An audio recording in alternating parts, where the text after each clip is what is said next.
And we are live with lovely Julietta. Hello, Julietta. How are you? I'm wonderful. I'm so honored to be back in conversation and to see you again. Thank you for Oh, having me. yeah, my pleasure. My pleasure. My pleasure to see you at the conference and to attend your session. Actually, it was amazing session. Yes, it was nice, and I love the role playing. Your topic was about anxiety in children and how you're trying to tell us about what is happening in the brain, and your demo of like people standing and connecting, and you're explaining how when kids are like in an anxious state, how their brain works, and when they're calm. So we'd love to hear from you. Like, let's do a recap of what happened in the conference, and all yours. Absolutely. I Yeah. mean, let's talk about the fun part too. That was just so wonderful. I loved getting to meet your son and just getting to be in this sweet little cohort of colleagues all together and learning from each other. I learned so much from you and from everyone else. So I'm glad, thank you I'm glad that resonated for you, the demo of the three parts of the brain. I actually did not and plan on that. I had planned this whole talk, of course, well in advance, but that particular activity came to me. I think it was the first day of the conference because I went the third day and I was like, oh, I'm going to add that part to it. I did not create that activity. I've seen it done. I think it's originally a Becky Bailey one from Conscious Parenting, but it's, I think, really helpful. A lot of times parents don't connect that the same part of the brain where kids are feeling angry or, tantrums, especially when we're talking about young children, when there's aggression, that same part of the brain can also be that signal for being just totally terrified and really being in that seat of anxiety. So that same fight or flight is also that fear part too. I like when you reflected with the people who are doing the demo, how they felt when they're separated and how they felt when they're back. So it was a very enlightening in a way that you can see what's happening and you can feel the different parts what they need. So, Exactly. Well, and I think that part where it shows that we have to begin with regulation. We can't do any kind of reasoning with kids or even for ourselves. I mean, if you've ever felt anxious, we've all felt it, right? Not a single human has not felt, like totally calm. And so even when I get that feeling in my body of being very anxious, no, I can't talk myself out of it. I can't just say, oh, of course it's fine. The body is feeling that, and so it's the regulation that has to be done first. And then the relationship, that's the way that we're able to survive. And then we can have the reasoning and the rationale. And I think I appreciate again that you really remember this demo, because when we can look at those three parts and recognize that for children, they don't want to be, destroying things. They don't want to be having these massive meltdowns and panic attacks. And so when they are regathering to that part of the brain, when they are reintegrating, there can be a lot of embarrassment. There can be a lot of shame. There can be just that residual icky feeling that's in our bodies. And so often as parents, we then come in and add that extra dose of shame or embarrassment or punishment.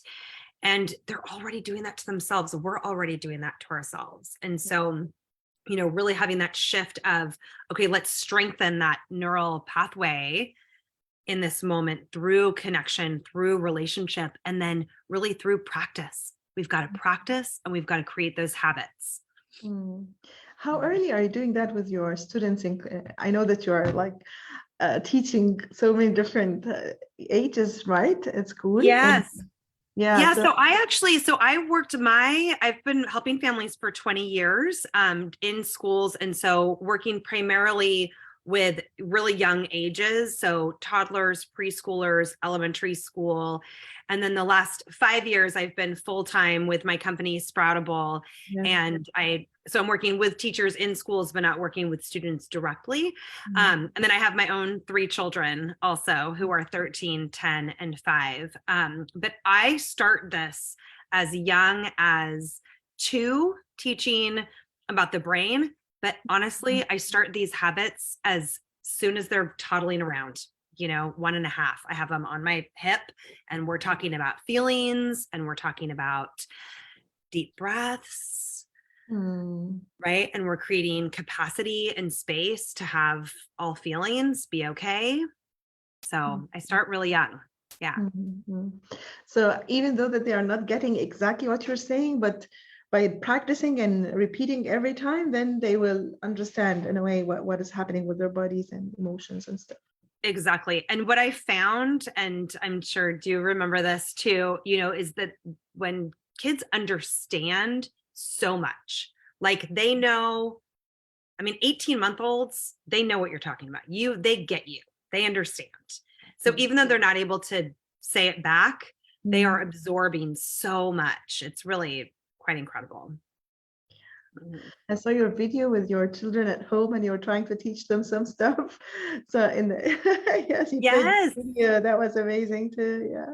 Yeah. And I think, it's funny, a lot of my students, sometimes I would ask them. So technically my job in the schools was as a school psychologist and a school counselor. I've always had they're two totally different jobs, two different degrees. But I've always somehow melded them together. So the psychologist part was all the clinical, evaluations and determining eligibility for special services and assessing developmental delays and behavior disorders and autism and learning disabilities and things like that. But the counselor part is the one that I got to go into the classrooms and work with all children. And so I would ask my students, who do you think I am? What is my job? And half the students would say, you're a feelings teacher. And the other half would say, you're a brain teacher.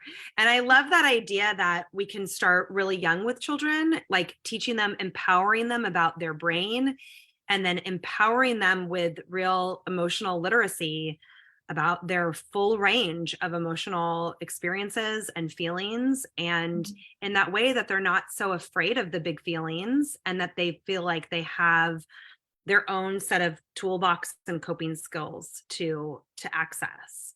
So for example, my 5-year-old just 2 days ago was so mad because she has big feelings, and her sister she had written her sister a love note. It said, I love you, Vi. And then her sister was so mad because she had written the note on a really important piece of paper that she had written on. Yeah. So they were both like so mad, and so Leona comes just storming in, and you could just see her like about to just rage and want to destroy. And then I said, oh, I'm feeling it. I'm feeling the big feelings. And she just went right to her little feel better spot. And we pulled out the books. We said, let's find the mad. Let's find she said, let's find betrayal. I feel betrayed, So yeah, when you start really young, it doesn't mean that they're not going to not have these big feelings or big worries, but they have a bigger range for what to do about it. Yeah. Interesting. So you're as approachable. You're doing a lot of emotional learning games and toys and things for teacher training and things for helping children understand their emotion. So when did you start that? So Alana, who is our managing director, she and I created Sproutable about 7 years ago.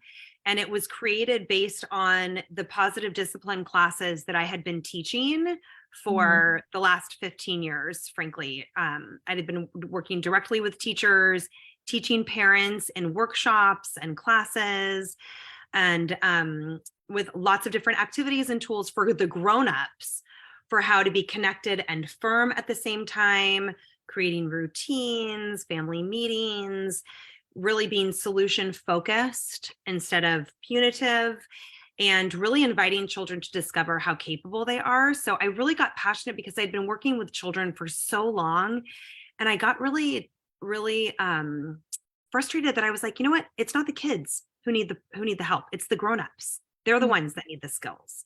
So I started doing more and more of those classes. I was a certified positive discipline trainer. I did my advanced training. And then Alana, who's my neighbor, actually was like, hey, I have an idea. She had been working in public health and also early child care resources, and said, I want to bring the work that you're doing to more people through video, through online platforms, through online courses. So that's what we did. We created a course that you can get on our website, besproutable.com, for a full positive discipline course for toddlers, for preschoolers. Then we grew one for nannies. So for people who are helping work in homes, raising children, and one for elementary school ages, so the older ages. And then last year we teamed up with Casey, who you're going to be re-chatting with. Yeah. Yeah. And Casey had been doing what we were doing, but with the teen and tweens. And we were always cross-referring people. And Casey and I did our advanced positive discipline training together. And so then a year ago, we said, hey, let's merge our companies. So now we're able to help people from all ages.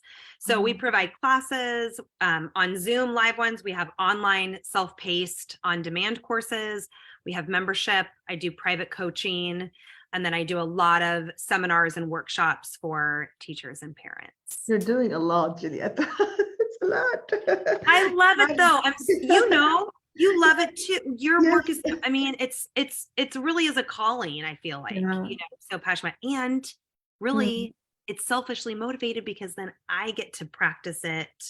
I get to really like embrace this gift that I have with 3 children to be able to have fun with parenthood, and find the joy in my family too. Yeah, amazing. So tell me more about your talk and the conference. So you mentioned self-determination theory, I guess, right? I did, yes. And I think this is really, it might seem like, what does this have to do with anxiety? But my angle with the talk about anxiety is that one of the myths is that it's like, we shouldn't talk about it, and then it'll just go, or if we talk about it, it'll just bring it up or it'll make it worse. Yeah. But I also think that there's a myth for parents that they're like, this is too big for me to handle, like I need to either outsource it or not deal with it. And so I really wanted parents to feel empowered to help their own children, help their own families when these big worries come up, whether or not it's a diagnosis or not. Just all kids are going to have big worries and feeling nervous about things. It's going to come up. It comes up in all my students, my own kids, ourselves. So really empowering parents to say, all right, let's talk about it. How does this show up for you? And then what can we do about it? And so when you are taking on that leadership role as a parent of like, we're going to tackle this together, we're going to find some solutions and strengthen your brain and get you some healthy coping skills, then that leadership energy and that teaching piece is going to create, some dynamics with you and your kiddo. And so we have to really connect with them so that they're excited to learn, that they want to learn. And so understanding the self-determination theory is really helpful in this approach, because if you just say, we're going to do this, we're going to fix it, you need to do this, it's not going to land. Kids are going to say no way, or they're going to be resistant. But when we can understand these 3 key needs for intrinsic motivation, which is developed through this theory, it includes autonomy, which is like they've got to feel like they have some control. And that is really that bridge between anxiety, right, of just feeling like this lack of control. So they need to feel like they've got some control over it. And for littles, it really is just a matter of like choice sometimes, it's saying really firmly, this is when we're going to practice it every night, but you get to decide how we're going to practice it. Which breathing practice are we going to do? Which book do you want to read to talk about our feelings, So that little bit of control. And then the relatedness is the second component. And that's all about the relationship that you have, the connection. And that's where for littles and young children, it's so important to have that playful piece to it, for you to be really light about it and encouraging, and really imaginative. I say, based on the work of Faith Collins and some of the Waldorf world, that toddlers are sensory seeking and preschoolers are imaginative, all the way up until that 8 years old. There needs to be that element of playfulness, imagination, connection. And then the third part is the competence. And so they really have to feel like they have the skills to be able to do, like they can do it. So that's where you really want to find, as any good teacher does, and as a parent in that role, what's too much too fast, what's not enough, what's the part that you're still challenging them to grow these skills. So when you're practicing with that kind of energy, with autonomy, with relatedness, with competence, then when anxiety does hit, when there are those moments where they're like, you know, having it, then you can lean into that part too. What part can they have control over? Where's your relationship? And then drawing from those skills that you've been practicing. So you're using the theory for resources. I mean, being resourceful so that in times of anxiety, they can just go ahead and have their power on basing on autonomy or competence or relatedness. Yeah, which is what the story that I shared, you know, and to that big group, really vulnerably, I was like, I can't believe I'm sharing this about my 13-year-old who really just had a full, you know, panic attack back in September. But thanks to all of this practice that we had been doing, we were able to be at the ready. We were able to stay super calm about that. Yeah. Amazing that you're making this kind of connection. Well, and it's funny, you know, I think I mean, I did it for so many years in schools, you know, especially as the counselor and psychologist. Of course, I got the kids who were having, you know, extreme panic attacks or anxiety or a lot of the things that would come up around school related things. And, but it's different when you're the parent, you know? And so I feel really grateful to have had all that practice in schools, because when you are faced with it as a parent, it also is you feel so vulnerable. I mean, your heart is outside of your body, you know, in these children. And so it's hard in the moment to kind of think like through theory. And that's why I say like how important the practice and the habit is, because we're all going to be, you know, the mirror neurons in all of our brain, we're all going to get a little dysregulated when our kids go sideways. How is anxiety now different from like 10 years ago when you were starting do you see level of difference, huge difference? That is a great question. I've never been asked that question. Thank you for asking that. Yeah, I see a big difference. I mean, first of all, especially when you think about a decade ago, the rise in phones and social media in children, like in children. I mean, we're talking about elementary school, you know, kids have phones. We're talking about 6-year-olds who have phones and have that level of access to screens and technology to a degree kids did not have 10 years ago. So already the wiring of being exposed to that type of just brain development, frankly, being exposed to more screens affects the prefrontal cortex. It affects their executive functioning. And so it increases, you know, the anxiety, really, frankly, because it's not as grounded and strong. So I think that's one piece for sure. And then there's a lot of research that's coming out around just in teens, especially when they've had exposure to social media, that how it's showing up in the tweens and teens as well. So I see the anxiety around just in the youngers as well, with just the technology aspect as being really different. And then of course we've had COVID. I mean, that is we've had an entire pandemic. And so I am definitely seeing in the families that I'm supporting a huge uptick in separation anxiety and social anxiety. I mean, kids have not been around other kids, you know, but also an uptick in grown-up anxiety. So it's really the ripple effect too, you know? And then I think about all these COVID babies, not just think about, I'm working and helping so many families where their kids are now in the 2s and 3s. So they were, you know, either building their family, right, when it was all happening. And so they've never had, you know, their own protective anxiety around some of those social pieces. It's just another, but I'm also like, and it is what it is. And so we get to embrace that as parents and say, all right, here's what we have. And so let's strengthen it. Let's talk about it. Let's create some habits to create those coping skills. Yeah. Because it is the world that we're living in now, you know? Mm. So are you advocating for like less technology and less in order to manage the anxiety with children? I advocate what I have decided, and this is for now, things are going to change in another decade, things are going to be different. You know, my 5-year-old is in a totally different place from my 13-year-old, obviously. Mm. And I'm not sure if it's just a regional thing where we are, but there was a movement called Wait Till Eighth, where there's a lot, it's not saying don't ever have it. It's just like wait as long as you can. So we didn't give our 8th grader a phone until 8th grade. So for her, that's about 13. So it was last summer. Mm. And then, you know, there's that part of just the phone and then waiting for some of the social media parts. But but using positive discipline, we're always in collaboration together, making that decision together, creating agreements around it, creating the contract, empowering her about her own brain development, really like educating her around what the anxiety and the depression, you know, statistics, and like making those informed decisions together as a family. So I think that's what I would advocate for, is for families to be intentional and to think about what their values are and what matters for them.